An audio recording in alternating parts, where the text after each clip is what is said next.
Hallelujah, hallelujah, hallelujah. बुद्धि के लाभ है मेरे पुत्रों, पिता की शिक्षा सुनो और समझ प्राप्त करने में मन लगाओ, क्योंकि मैंने तुमको उत्तम शिक्षा दी है। मेरी शिक्षा को ना छोड़ो।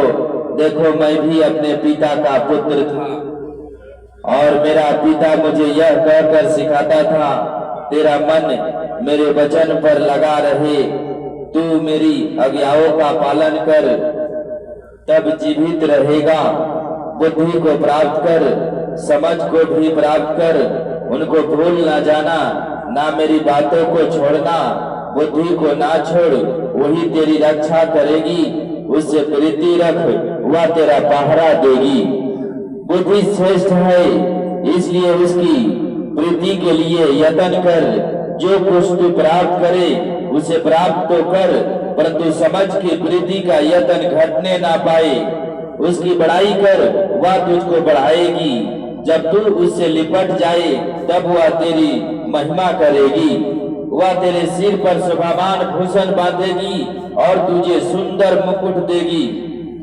हाय मेरे पुत्र, मेरी बातें सुनकर ग्रहण कर, तब तू बहुत वर्ष तक जीवित रहेगा। मैंने तुझे बुद्धि का मार्ग बताया है और सिधाई के पद पर चलाया है।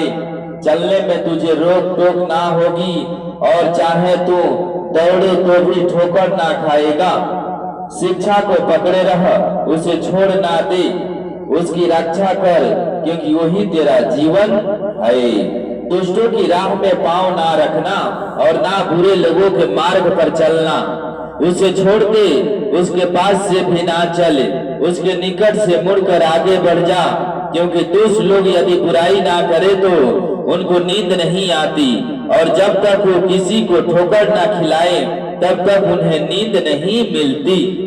वो तो दुष्टता से कमाई हुई रोटी खाते और उपद्रव के द्वारा पाया हुआ तक मधु पीते हैं।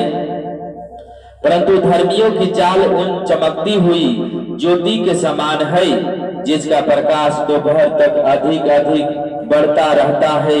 दुष्टों का मार्ग घोर अंधकार माहे है, वो नहीं जानते कि वो किस से ठोकर खाते हैं। है मेरे पुत्र, मेरे वचन ध्यान धर के सुन और अपना कान मेरी बातों पर लगा।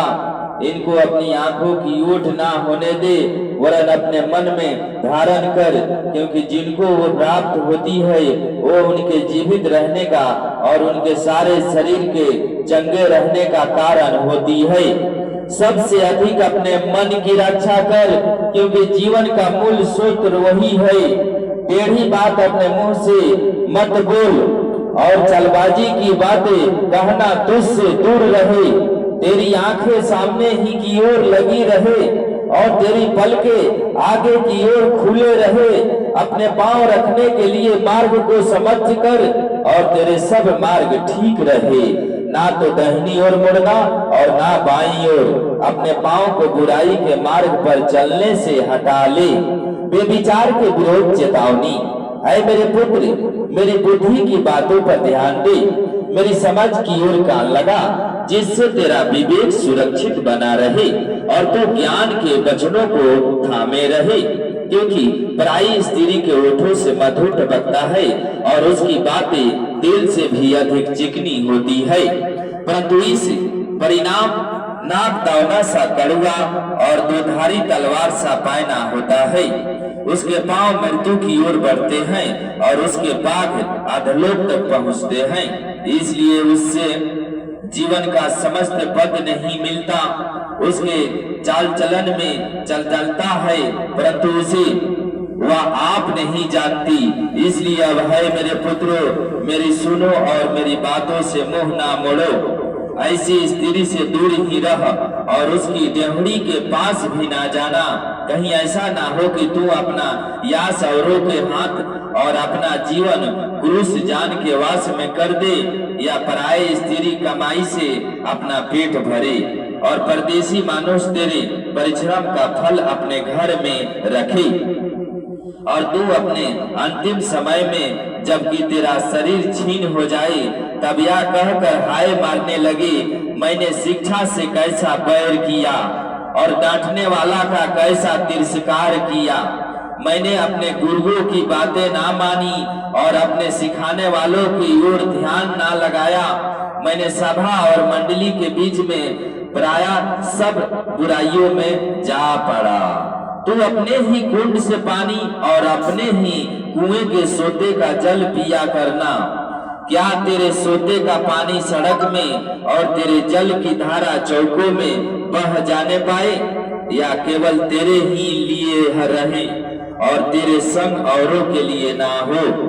तेरा सोता धन रहे और अपनी जवानी की पत्नी के साथ आनंद रहे, प्रिया हरनी या सुंदरी समारनी के समान उसके स्तन सर्वदा तुझे संतुष्ट रखे और उसी का प्रेम नितः तुझे आकर्षित करता रहे। है मेरे पुत्र, तू अपरिचित स्त्री पर क्यों मोहित हो और पराई को क्यों छाती से लगाए, क्योंकि मनुष्य के मार्ग यहोवा की दृष्टि से छिपे नहीं है और वह उसके सब मार्गों पर ध्यान करता है। दोष अपने ही अधर्म के कामों से फंसेगा और अपने ही पाप के बंधनों में बांधा रहेगा। वह शिक्षा प्राप्त किए बिना मर जाएगा और अपनी ही मूर्खता के कारण भटकता रहेगा। Hallelujah, hallelujah.